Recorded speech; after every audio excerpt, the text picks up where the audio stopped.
오늘 좀 긴 말씀인데 우리가 좀 봉독을 했습니다. 여러분, 사무엘하 말씀 우리가 지금 나가는데 이제 사무엘하도 거의 중반을 넘어갔습니다.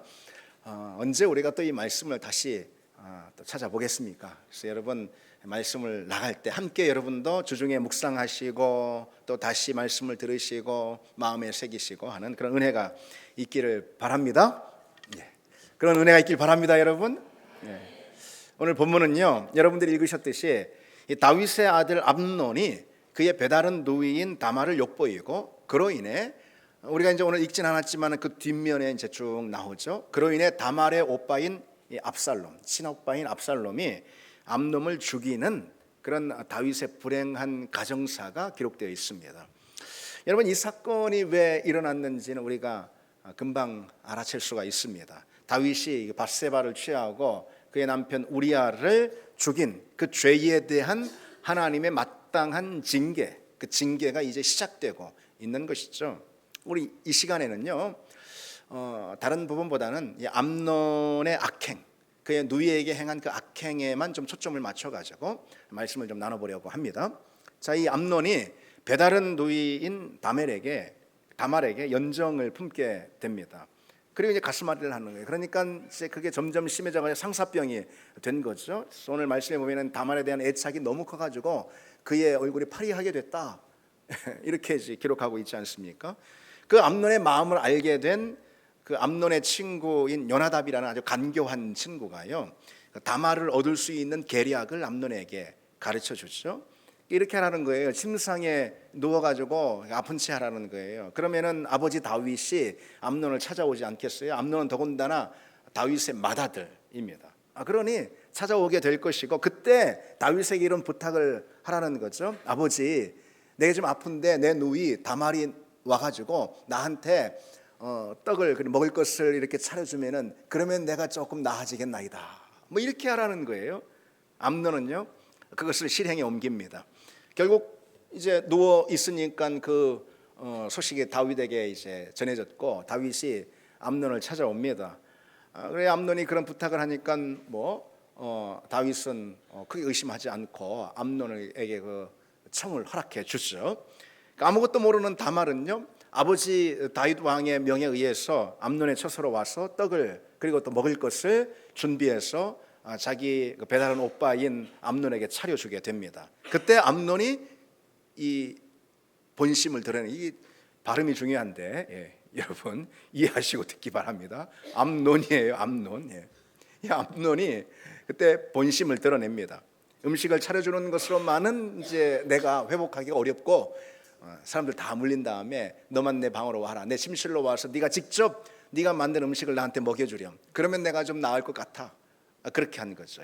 다말은 전혀 눈치를 채지 못했고요, 암논의 침상으로 다가와서 음식을 먹이려 하자 암논이 돌변을 하죠. 그리고 다말을 붙들고 나와 동침하자, 그렇게 위력을 행합니다. 다말은 당연히 뿌리치면서 암논에게 이렇게 지혜롭게 청합니다. 어떤 청이죠? 내게 이런 수치를 주지 말아라. 이스라엘 중에 왕자 또 그리고 공주인데 이런 수치가 있으면 되겠느냐. 그러면서 오라버니가 정말 나를 사랑한다면은 그러면은 아버지께 말씀을 드려서 나와 결혼하도록 그렇게 청을 해봐라. 그러면은 분명 아버지께서 허락해 주실 것이고, 그렇다면 나도 괜찮다, 이렇게 말합니다. 그러나 암논은 그 말을 듣지 않죠. 그리고 힘으로 눌러가지고 그야말로 강간을 행합니다. 그런데 이 암논의 진짜 악행은 거기서 멈추는 게 아니고요, 동침 후에 나중에 그 마음이 싸늘하게 식어가지고 다말을 거들떠 보지도 않고 문 밖으로 쫓아내버리는 것입니다. 오늘 본문을 보시면 15절에 이제 미워하는 미움이 전에 사랑하던 사랑보다 더한지라, 그러지 않았습니까? 그렇게 쫓아내니까 다말은 이젠 그 수치심에 그리고 또 두려움에 더 마음이 힘이 들고 상해가지고 암논을 붙들고, 상황이 어쨌든 이렇게 되었으니 그러니 이제는 다른 선택이 없다. 오빠가 나를, 배다른 오빠죠, 나를 아내로 맞이해야 한다. 그렇게 아버지에게 청을 해달라. 그러지 않으면은 이 수치를 어떻게 감당하겠느냐. 그러나 암논은 들은 채 하지 않고 다말을 문 밖으로 쫓아내 버립니다.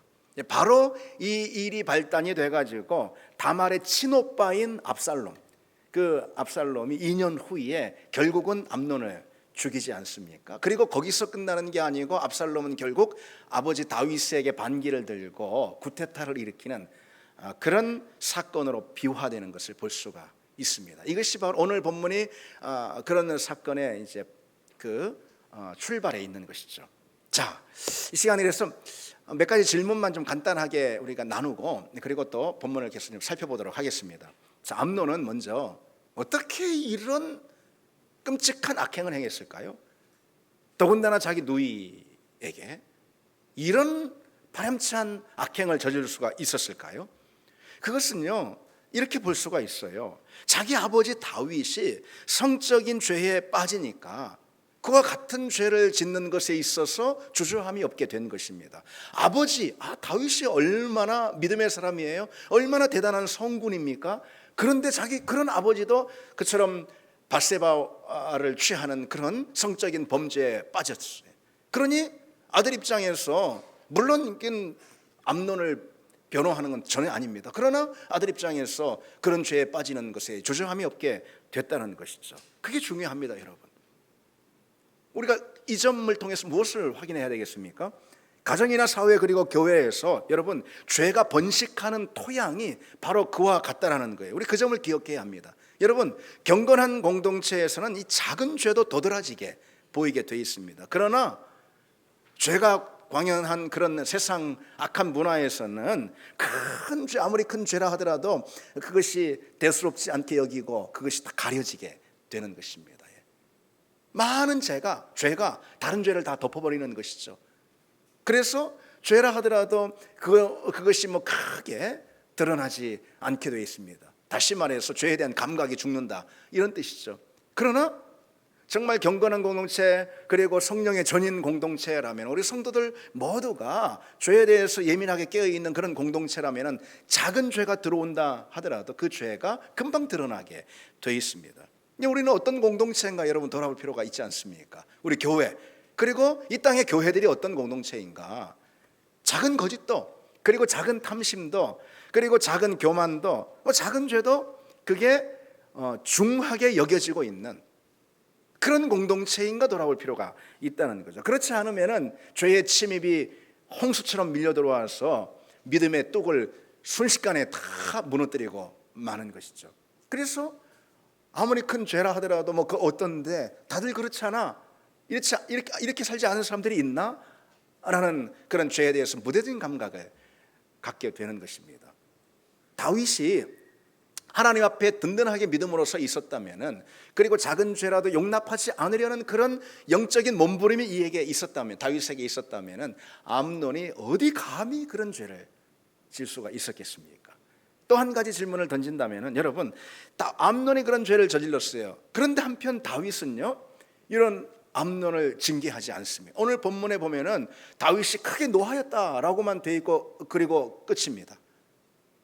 더는 어떤 징계나 어떤 조치를 취하지 않는 거예요. 심지어 지금 자기 딸 다말이 그와 같은 깊은 상처를 입었는데도 불구하고 그런 악을 행한 암논을 향해서 어떤 징계도 행하지 않습니다. 왜 그랬을까요? 역시 같습니다. 자신이 밧세바와 범한 그 죄로 인해서 도덕적 권위를 완전히 잃어버렸기 때문에 그런 것이죠. 가장으로서의 그리고 왕으로서의 도덕적 권위가 실추되어 버렸기 때문에 그렇습니다. 가정에서 그런 거죠, 여러분. 아버지가 도덕적 권위를 잃으면은 죄가 가정에 파고드는 것은 시간 문제입니다. 그리스도인들 역시 맞아요. 세상에서 그리스도인들이 도덕적 권위를 잃어버리면은 세상 가운데 죄가 점령하는 것 역시 시간 문제라는 것이죠. 여러분 교회 안으로만 놓고 보자면은 직분자들 역시 마찬가지. 여러분들이 직분자 아니겠습니까? 여러분들이 거룩한 직분자들이에요. 직분자들이 도덕적 권위를 가져야 한다는 거죠. 좀 더 확장해서 도덕적 권위뿐 아니라 이 믿음 생활 전반에 있어서 철저해야 하는 것입니다. 영적인 권위라고 할까요? 도덕적 권위, 또 넓혀서 영적인 권위를 우리 가져야 합니다. 직분자들에게 영적인 권위가 없을 때 그때 교회 가운데 죄가 파고들고, 그리고 영적인 게으름이 파고들고, 그리고 어둠의 권세가 파고들고 그런 거 아니겠습니까? 우리가 먼저 신앙생활에 철저하지 않는데, 예를 들어서 예배를 소홀히 여기고, 그리고 기도를 소홀히 여기고, 신앙생활의 모든 면들에 있어서 그렇다면은 여러분, 우리에게는 영적인 권위가 없는 것이고, 만약 목자가 그렇고 리더가 그렇고, 그리고 또 목사인 저가 그렇다면은 그러면은 그 누구도 도덕적 권위 또는 영적인 권위를 가질 수 없는 것이고, 그런 공동체라면은 죄가 금방 파고들게 되는 것이죠. 그런 공동체라면은 어둠의 권세가 금방 확산되게 됩니다. 여러분, 우리가 이 점을 기억하시길 원합니다. 우리 가정이 진짜 믿음의 가정, 하나님의 마음에 합한 가정이 되게 하기 위해서 무엇이 중요하겠습니까? 부모의 영적인 권위, 도덕적 권위가 중요한 것입니다. 그래서 부모가 먼저 철저하게 믿음 안에 서야 하는 것이죠. 교회 역시 마찬가지입니다. 그래서 이 시간 우리 같이 믿음으로 다짐해 보기를 원합니다. 저를 비롯해서 여러분 모두가 다 직분자들 아니겠어요? 그렇죠? 우리 모두가 내가 먼저 영적인 그리고 도덕적인 권위를 갖고 잃어버리지 않아야 한다. 그것이 우리 교회를 파수하는 길이다. 그것이 우리 가정을 파수하는 길이고, 나아가서 그리고 이 땅을, 이 사회를 파수하는, 어둠의 권세로부터 지키는 그런 길이라는 이 사실을 여러분 기억하시기 바랍니다. 자, 본문을 다시 보시면은요, 이 암논의 행위 중에서 정말 분개할 만한 행위가 무엇입니까, 여러분? 먼저는 다말을 집으로 불러들여서 위력으로 동침한 이 사건도 그렇지만요, 그러나 그보다 더한 짓이 무엇입니까? 다말을 욕보인 후에 그의 감정이 차갑게 싸늘하게 식어버려서 다말을 집에서 내쫓아버린 그런 일 아닙니까? 본문에 보면은 이 다말을 향한 암논의 마음이 어떠한지 기록하고 있습니다. 본문 1절에 다말을 향한 암논의 마음을 어떻게 기록하고 있죠? 암논이 그를 사랑했다. 그렇죠. 이 사랑이라는 것이 성경의, 구약 성경에 많이 나오는 아하브라는 단어, 그냥 사랑입니다. 멀쩡한 사랑이에요. 암논이 다말을 사랑했다, 이렇게 기록하고 있지만, 분명한 사실 우리가 너무 잘 알듯이 암논이 다말을 향해 가졌던 그 감정이 사랑 맞습니까? 사랑 맞습니까? 전혀 그렇지 않죠. 사랑일 수가 없죠. 그것은 사랑이라는 이름의 욕망일 뿐입니다. 특히 그 욕망은 배다른 누이를 겁탈해서 그의 순정을 빼앗고 그의 인생까지 완전히 망쳐버리는 약탈적인 욕망, 그게 바로 이 암논의 마음, 암논의 이 사랑이라는 이름으로 감추어진 그런 욕망이었습니다. 암논은 자신의 그 욕망을 채우기 위해서 누이의 고통도 희생도 아랑곳하지 않잖아요. 그럼에도 불구하고 암논 스스로는 어떻게 생각하고 있어요? 이게 사랑이야. 난 내 동생을 사랑해. 사랑해서 병이 날 정도야. 우라가치미로 병이 났다고 그랬잖아요. 사랑 때문에 사랑병에 걸렸다, 이래 생각하고 있는 거죠. 그리고 그런 짓을 버젓이 벌이고 있습니다. 그게 여러분 바로 마귀의 일이라는 겁니다. 마귀는 욕망의 충족을 사랑이라 속이는 거예요. 사랑이라 자기 기만을 하는 겁니다. 음행을 사랑이라 속이고 탐욕을 사랑이라 그렇게 변명을 합니다. 그게 마귀가 만드는 세속 문화의 성격이라는 거죠. 여러분, 바울이 세상의 이 악한 문화를 향해 지적하면서 뭐라고 빌립보서에 말하냐면요, 그들은 배를 자기 신으로 삼는다. 이 배를 자기 신으로 삼는다. 여기서 말하는 이 배는 욕망을 상징하는 그런 표현입니다. 세상은 배를 신으로, 우상으로 섬긴다는 거예요. 곧 욕망과 자기 만족을 신처럼 떠받드는 거, 이게 세상이라는 거죠. 욕망을 따라 살고, 그리고 욕망을 실현해 가는 그런 내 삶이 뭐가 문제인데, 뭐가 어때서? 그 당연한 거 아니야? 욕망을 충족하고 욕망대로 살아가는 거 누구나 다 그런 거 아니야? 그게 뭐 어때서? 이게 바로 세상 문화라는 것이죠. 근데 여러분, 욕망을 우상으로, 자기 신으로 삼게 되는 거, 자기 만족이라는 것을 우상으로 삼게 되는 거, 이것은요 다른 게 아니고 타락의 결과입니다. 우리가 타락한 타락의 결과예요. 창세기 3장에 보면은 이 아담과 하와의 타락을 거기서 기록하고 있지 않습니까? 아담과 하와가 범죄로 타락한 직후에 하나님께서 아담을 향해 심판하는 말씀을 하시고, 그리고 하와를 향해서 이 심판의 말씀을 하시는 대목이 나오는데, 특별히 하와를 향한 심판의 대목에서 이렇게 말씀하세요. 너는 남편을 원하고 남편은 너를 다스릴지라. 이렇게 해요. 원래 아담과 하와, 남자와 여자의 관계가 그런 관계가 아니거든요. 서로 돕고 온전하게 세워주는 평등한 그런 관계예요. 하나님이 만드신 원래의 질서는. 그런데 남자가 너를 여자를 다스릴 거다. 다스리다라는 것은 억압하다, 압제하다 이런 것입니다. 그런 관계, 타락으로 인해서 그 관계에 왜곡이 와버린 거죠. 그런데 우리가 여기서 주목할 것은 뭐냐면요, 하와를 향해서 뭐라고 심판하신다고 그랬죠? 너는 남편을 원한다. 너는 남편을 원할 것이다. 여기 원하다라는 것은 이 히브리어 테슈카라는 동사인데요, 욕망하다라는 뜻이에요. 특별히 지독한 욕구 혹은 병적인 갈망을 의미합니다. 그러니까 너는 남편을 원하고가 어떤 뜻이냐면은, 하와가 아담을 이제는 더 이상 사랑하는 대상이 아닌 어떤 대상으로요? 자기의 욕망을 성취하는, 그 지독한 자기의 욕구를 성취하는 그런 대상으로 삼는다. 그게 타락한 본성이라는 것입니다. 누군가를 자기 욕망을 성취하는 대상으로 삼는 것, 그게 뭐 이성이든 동성이든 하여튼 누구든 어떤 사람이든 누군가를 자기 욕망을 성취하는, 자기 만족을 추구하는 대상으로 삼는 것, 이건 뭐라는 거죠? 이거 세속 문화의 태도인데, 그것은 곧 타락한 본성, 타락의 결과라는 것이죠. 그때부터 마귀는 우리가 누군가를 자기 욕망을 충족시키는 대상으로 끊임없이 여기게 만들었습니다.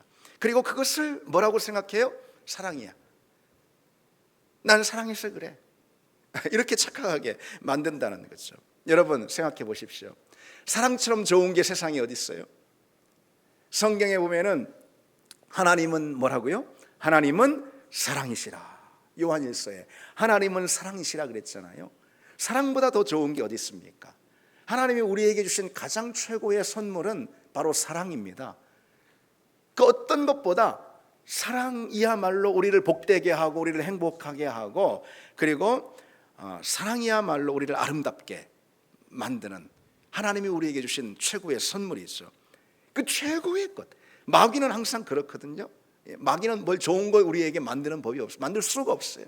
마귀가 어떻게 우리에게 뭔가를, 더군다나 좋은 것을 만들 수가 있겠습니까? 우리에게 좋은 걸 만들어 주시는 분은 다 하나님이 하시는 거예요. 그 중에 최고의 것이 뭐냐? 사랑이에요.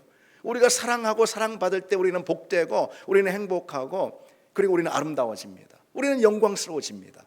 그런데 마귀는 그 사랑을 오염시키고 그 사랑을 변질시키는 거예요. 하나님이 우리에게 주신 가장 좋은 선물을 변질시키는 거죠. 어떻게 변질시킵니까?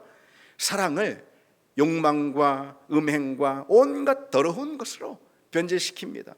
그리고 욕망을 사랑이라 속이고 음행을 사랑이라 변명하게 만드는 거예요. 그게 마귀가 하는 일입니다. 근데 문제는 여러분, 마귀가, 어둠의 세력이 그렇게 그냥 파렴치한 암놈 같은 있잖아요. 이게 발음 하여튼 암놈. 아니 뭐야 이거. 자, 이 암놈처럼 악하고 파렴치한 인간 있죠.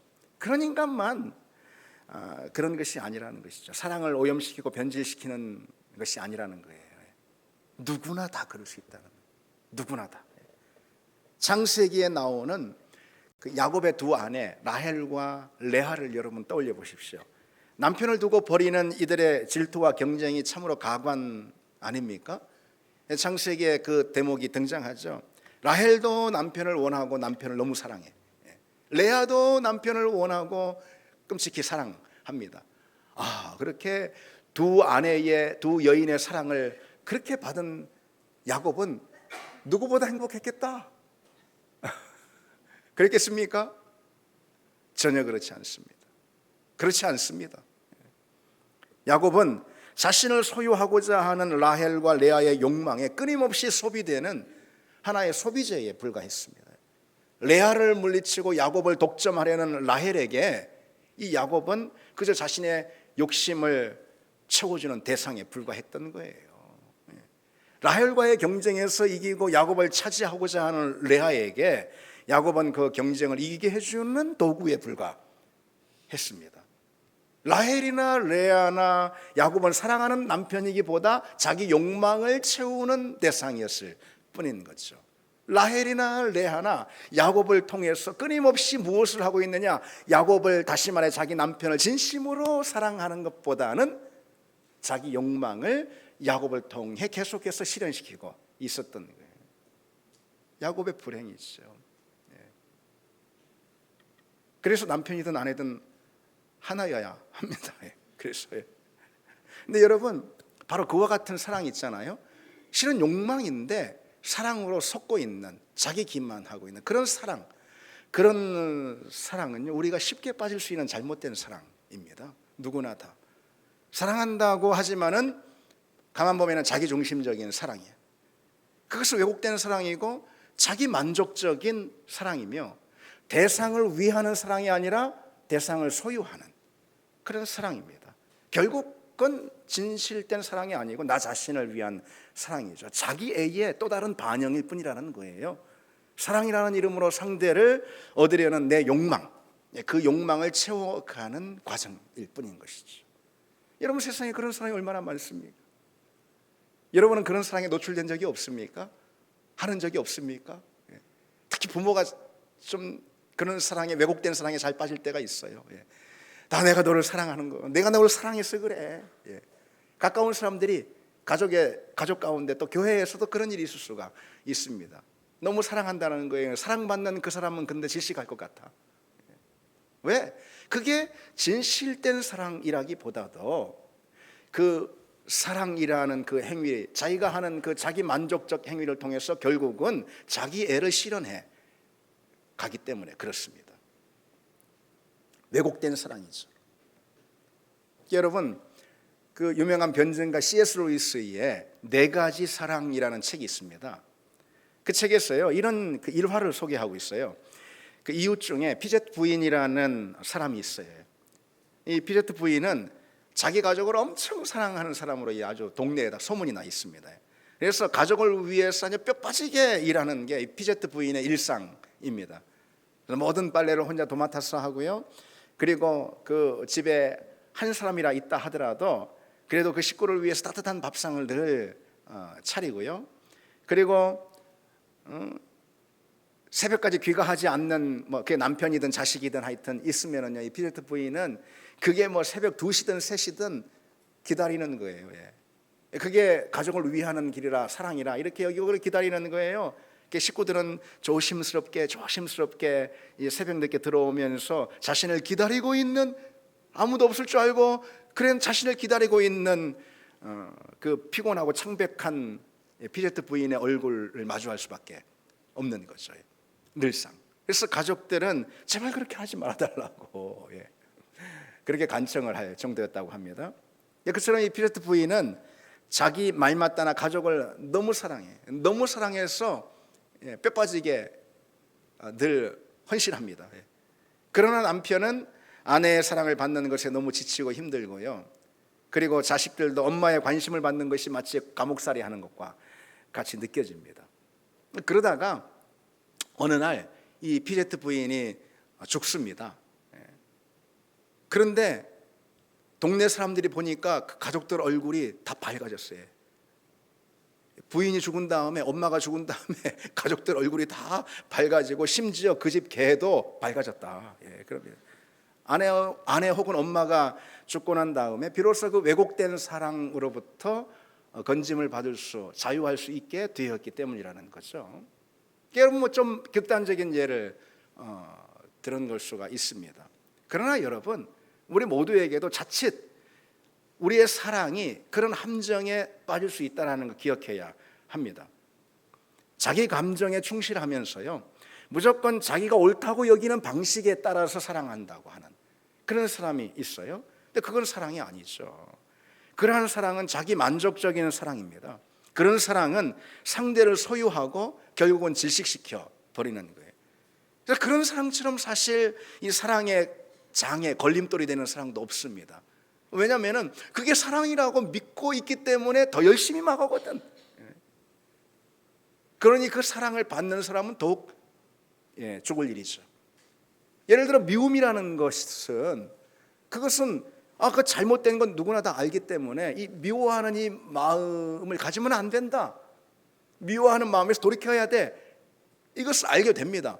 그러나 왜곡된 사랑은 그것이 사랑인 줄 알고 더 열심히 하기 때문에 고칠 생각이 없는 거예요.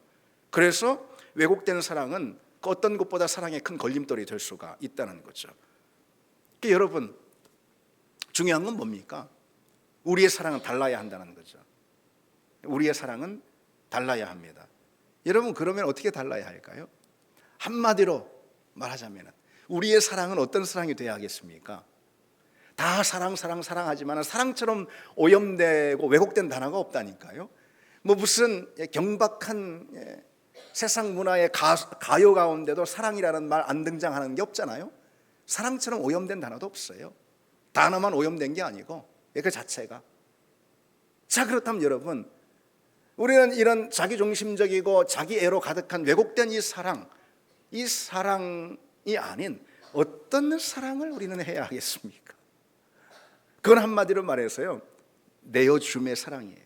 뭐라고요, 여러분? 내어줌의 사랑이에요. 내어줌의 사랑. 사랑은 자기 자신을 내어주고 그 결과 상대를 자유하게 하는 거예요. 사랑은 자기 자신을 내어주고 그 결과 상대를 살리는 그런 사랑입니다. 그게 진짜 사랑이에요. 근데 이런 사랑을 우리가 과연 우리의 본성으로 할 수 있을까? 어떻습니까, 여러분? 우리의 본성은요, 자기애라는 욕망으로 가득 차 있어요. 누구나 다. 그래서 우리는 그런 타락한 본성을 가지고 있습니다.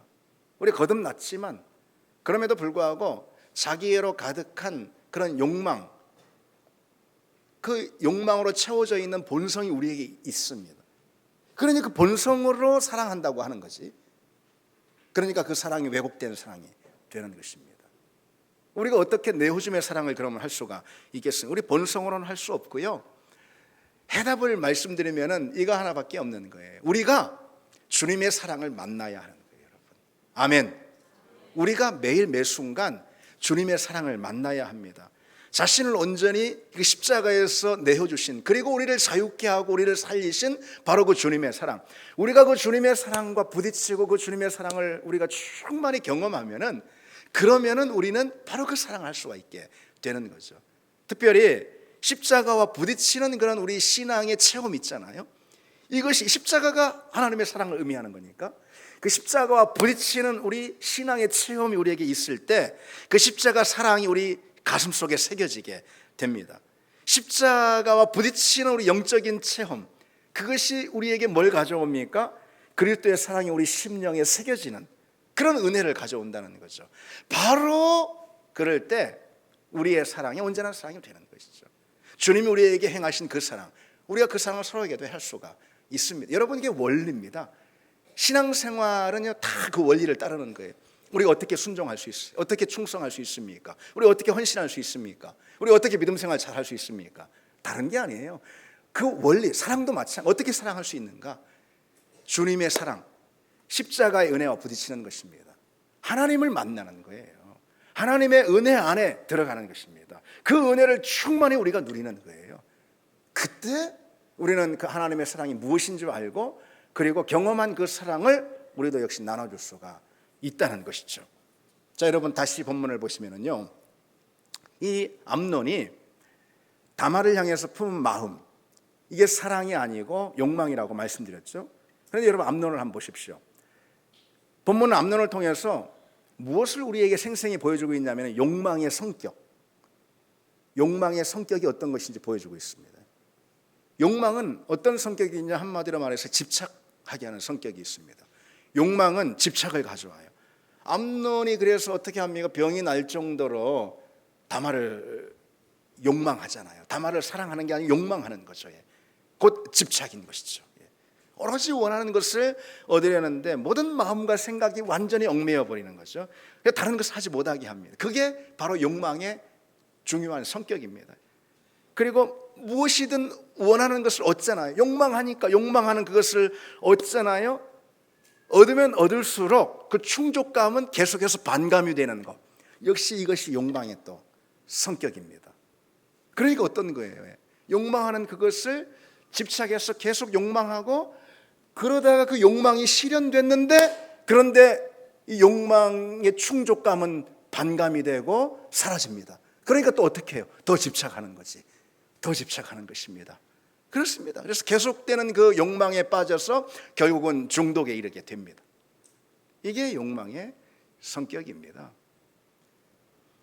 그 유명한 정신의학자인 제럴드 메이라는 사람이요, 그 중독과 은혜라는 책에서 이런 이야기를 이렇게 들려줍니다. 그의 내담자였던 셀리라는 여성에 대한 이야기인데요. 셀리가 감기에 걸린 거예요. 콧물이 나고 코가 막 답답합니다. 그래서 병원을 찾았어요. 근데 의사가 보니까 그렇게 상태가 심각하지 않아가지고 막 코가 꽉 막힌 것 뿐이지. 그래서 처방을 안 해주려고 그럽니다. 그런데 이 셀리는 막 의사를 막 설득해가지고 막 간곡히 청해가지고, 그래서 전비제, 코에 슉 뿌리는 거 전비제 있죠. 그것을 한 통, 큰 거 한 통을 처방을 받습니다. 그 전비제는 즉각적인 효과가 있었어요. 그래서 코막힘의 증상을 그 즉시 경감을 시켰습니다. 단 몇 초 만에 답답했던 코가 뻥 뚫린 것이죠. 그러나 3시간이 지나자 약효가 다 떨어집니다. 다시 콧물이 흐르기 시작하고, 그리고 전보다 코막힘의 증상이 더 심합니다. 더 답답해요. 그래서 더 많은 전비제를 또 코로 뿌립니다. 확 분사를 합니다. 그 즉시 또 효과가 나타납니다. 그런데 이제는 겨우 2시간만 그 효과가 지속될 뿐인 거예요. 그 다음에는 2배 더 많은 용량을 코에다 또 뿌립니다. 그러면 다시 좋아집니다. 그러나 이번에는 1시간도 채 못 가는 거예요. 그렇게 매번 약을 사용할 때마다 약효는 점점 빨리 사라지게 되고요, 코막힘의 증상은 전보다 더 심각해졌습니다. 셀리는 자기 자신도 직감을 한 것이죠. 이 약을 너무 과용한 것 같다. 약을 사용하지 말아야 되겠다. 그리고 결심을 하는데요, 결심을 하자마자 전비제에 손이 자꾸 가는 거예요. 그래, 이번 한 번만 더, 이번 딱 한 번만 이렇게 되는 거죠. 자꾸 전비제에 손이 가는 겁니다. 그렇게 이 셀리는 하루 동안 그 큰 통의 전비제를 다 써버렸습니다. 그리고는 결국 전비제를 쓰지 못하니까 온통 머리 가운데 가득 코막힘, 코 뚫어야 돼, 이 생각으로 그냥 가득 차게 된 것이죠. 그리고 결국은 이전에 사용하던 그 전비제는 그렇게 강한 거가 아닌 것 같아. 더 강한 거가 필요해. 내일 내가 의사한테 달려가야지. 그리고 다음날 의사에게 달려간 겁니다. 그 얘기를 하자 의사는 막 야단을 막 치면서 당장 그 약을 끊어야 한다고 호통을 쳤습니다. 그러나 셀리는 막 필사적이 돼가지고 자기가 고생한 걸 생각을 하니 막 그냥 매달리게 되는 거예요. 막 선생님 한 번만 처방해 달라고. 이전보다 더 강한 거 한번 처방해 달라고. 그게 약해서 그런 것 같다고. 의사는 단호하게 거절을 합니다. 2, 3일만 좀 답답해도 그대로 있으라. 그러면은 다 코막힘의 증상이 사라질 것이다. 어쩔 수 없이 집으로 돌아오게 됐습니다. 분통이 터졌지만은 포기할 수밖에 없었고요. 처음에는 쉽지가 않았어요. 증세가 더 악화되는 것처럼 느껴지고요. 그래서 점점 예민해지고, 그래서 막 어쩔 줄 몰라 안절부절 못하게 됐습니다. 그래도 약이 없으니 도리가 없잖아요. 그대로 참고 견디는데, 의사가 말한 대로 딱 이틀이 되니까 그렇게 답답했던 증상이 금세 다 사라지고 말았다라는 거죠. 한순간에 다 그것 좀 견디니까 다 사라진 것입니다. 여러분, 왜 이 이야기를 제가 드릴까요? 욕망의 성격이 딱 그와 같기 때문입니다. 욕망의 대상이 무엇이든요, 그게 어떤 거든, 욕망의 대상이 무엇이든 우리는 원하는 그것에 집착하게 됩니다. 매달리게 돼요. 그리고 원하는 그 대상을 얻으면은요, 그 충족감은 반감이 되고 또 금방 사라지게 되는 게 바로 그게 욕망의 성격입니다. 그러면은 또 어때요? 다시 집착이 시작이 되는 것이죠. 여러분, 사단이 우리를 망하게 하는 길이 바로 그것입니다. 우리 영혼을 망하게 하는 게, 우리가 뭔가를 욕망합니다. 그것이 뭐 어떤 거, 성공이 됐든 행복이 됐든 만족이 됐든 지위가 됐든 사람들의 인정이 됐든 또는 물질이 됐든 뭐 어떤 것이 됐든, 사업에 실패했는데 이번에는 사업 잘 돼야지, 자식 뭐 어려웠는데 이번에는 뭐 자식이 잘, 뭐가 됐든 말이 있잖아요. 그것에 우리가 욕망을 가지고 그 욕망은 점점 집착으로 이어집니다. 집착으로 이어지는 거예요. 그리고 집착 가운데 결국은 그 욕망의 대상을 얻으면, 그걸 실현하면은 그 만족감은 금세 사라진다는 것이죠. 그럼 다시 집착이 시작이 되는 거예요. 다시 끝없는 욕망의 굴레 가운데 들어가는 거죠. 망하는 것이죠. 사단은 그래서 여러분, 처음 시작만 마치 도미노처럼 시작하게 하면은 그냥 되는 것입니다. 쉽게 우리 영혼을 먹는 거예요. 한마디로 말해서. 욕망이라는 게 그런 거예요. 욕망이라는 것은 욕망하는 대상을 얻는다고 결코 채워지지 않습니다. 암논을 보십시오. 다말을 향한 욕망으로 병이 날 정도였어요. 그러나 다말을 취하고 욕망을 실현했지만은 그 욕망이 결국 채워지지 않잖아요. 그러니 다말에 대한 감정이 싸늘하게 식어서 그를 내치지 않습니까? 그게 바로 욕망의 성격. 욕망은 만족을 모릅니다. 전도서에 보면은 솔로몬이 그 많은 것을 얻었던 솔로몬이 있죠. 솔로몬이 이렇게 말합니다. 모든 강물은 다 바다로 흐르되 바다를 채우지 못한다. 세상에 육지에 그 얼마나 수없이 많은 강물, 그 어마어마한 강물이 매 순간 바다로 흘러 들어가는데 바다는 채워지지가 않아요. 그리고 뭐라고 또 말하면요,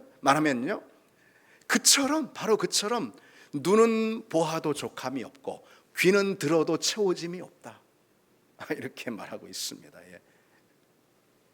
욕망은 만족을 모른다, 그런 뜻 아니겠습니까? 예를 들어서 여러분, 식욕이라는 게 있어요. 식욕 우리에게 물론 필요한 건데, 어쨌든 예를 들어서 이 식욕이라는 것은요, 식욕을 채움으로 결국 포만감을 얻게 되잖아요. 그렇죠? 그런데 그 포만감은요, 우리 식욕이라는 욕망을 완전히 채워주지 못합니다. 포만감이라는 것은 잠시뿐이고, 포만감이 실은 식욕의 끝은 아니거든요. 식욕의 끝이 포만감은 아닙니다. 정욕 어떻습니까? 정욕을 채움으로 쾌락을 얻게 됩니다. 그런데 쾌락은 정욕을 완전히 만족시켜주지 못합니다. 쾌락은 일순간으로 끝나고요, 정욕의 끝이 또 쾌락은 아니거든요. 정욕의 끝은 무엇입니까? 우리 영혼을 망하게 하는 거예요. 우리 믿음을 쓰러뜨리는 거죠. 그게 정욕의 끝이에요. 정욕을 채울 때 쾌락이 일어나지만 쾌락이 정욕의 끝은 아니라는 거죠. 따라서 여러분, 우리는 욕망했던 그것을 얻는 순간 항상 우리에게 어떤 현상이 일어나냐면은 그 순간 금세 불만족에 빠지게 되는 거예요. 어떤 욕망했던 무엇을 실현했는데 그것이 어떤 것가 됐든 금세 불만족에 빠지게 됩니다. 그게 마귀가 주는 욕망의 성격이기 때문에 그렇습니다. 그리고 중요한 사실, 여러분, 왜 채워지지 않고 금세 불만족에 이르게 되냐면은 우리 자신을 보세요. 여러분을 보세요. 우리는 어떤 존재죠? 하나님이 그분의 형상으로 만드신, 그분을 닮게 만드신 그분의 피조물, 그게 바로 우리 아니겠습니까? 그러니 세상에 그 어떤 것이라 하더라도, 그게 뭐 대단한 것이라 하더라도 결코 그것이 우리를 채울 수 없다는 거죠. 왜? 우리는 하나님의 형상으로 빚어졌어요. 그래서 하나님 아니고는 결코 채울 수 없는 우리 인생에, 또 우리 영혼의 빈자리가, 빈 공간이 있다는 것이죠.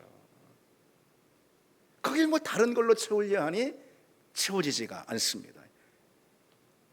그래서 육신의 욕망, 인생의 목마름을, 이 아까 말씀드린 세상의 강물이 있잖아요. 그 강물이 뭐 바다로 들어가는, 바다가 채워지지 않듯이 이 인생의 목마름을 세상의 강물로 채우려 하는 그런 사람에게 남는 것은 무엇일까요? 끝도 없는 욕망입니다. 끝도 없는 목마름. 여러분, 그 요한복음 4장에 주님께서 뭐라고 말씀하시죠? 이 물을 마시는 자마다 다 목마르느니와, 다 목마르느니와, 나와 내가 주는 물을 마시는 자는 영원히 목마르지 아니하리니. 아멘. 나와 내가 주는 물을 마시는 자는 영원히 목마르지 아니하리니 내가 주는 물은 그 속에서 영생하도록 솟아나는 샘물이 되리라.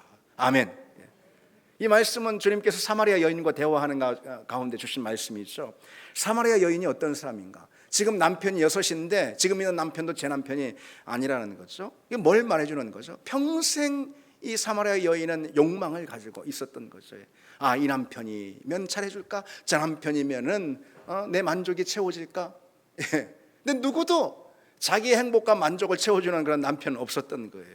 이 여인에게 그 많던 남편은 무엇을 의미하는 걸까요? 무엇을 의미하는 걸까요? 오늘 우리에게 많은 것을 의미할 수가 있습니다. 성공이라는 남편, 물질이라는 남편, 건강이라는 남편, 사람들의 인정이라는 남편, 사람들의 사랑을 받는 것이라는 그런 남편, 모든 것들. 그러나 그 어떤 것으로 우리를 채우려 하더라도 결국은 빈자리만 남게 된다는 거죠. 욕망을 채우는 우리에게 남는 것은 결국 그 욕망을 채웠다 하더라도 욕망 자체만 우리에게 남습니다. 그래서 인생의 목마름을 채우려 하는 우리에게 결국 남는 것은 뭐냐? 영원한 욕구 불만, 그것이 우리에게 남습니다. 근데 여러분, 그러한 욕망과 욕망이 낳는 욕구 불만으로부터 우리를 건지는 구원이 무엇입니까? 답이 무엇입니까? 이 점에 대해서는 더 길게 말씀 안 드리겠습니다. 곧 우리 주 예수 그리스도와 그분의 복음인 줄 믿습니다. 우리가 주님을 만나면은 우리 인생의 모든 욕망과 그 욕망이 낳는 욕구의 불만으로부터 우리가 해방되고 참으로 구원을 받는 역사가 일어날 줄 믿습니다. 주님을 만나면은 우리 영혼은 완전히 채움을 얻는 온전한 만족에 이르게 될 줄 믿습니다. 그것은 어디도 천국에 가서 그런 것이 아니고 오늘 여기에서 우리에게 주시는 하나님의 은혜의 선물이 되는 줄 믿습니다. 우리는 지금 여기에서 우리 삶의 모든 자리에서 우리가 아무리 인생의 골짜기나 아무리 큰 세상적으로 볼 때 결핍 가운데 있다 하더라도 주님을 만나 주님과 연합하면은 주님으로부터 주시는 은혜와 영광을 우리 가운데 베풀어 주시면 우리는 그로 인해서 온전한 만족, 더 없는 만족을 누리게 될 줄 믿습니다. 신학자 유진 피터슨이라는 사람이요, 하나님을 예배하지 않는 자들은 이런 욕망 저런 욕망을 채우느라 끊임없이 방황한다.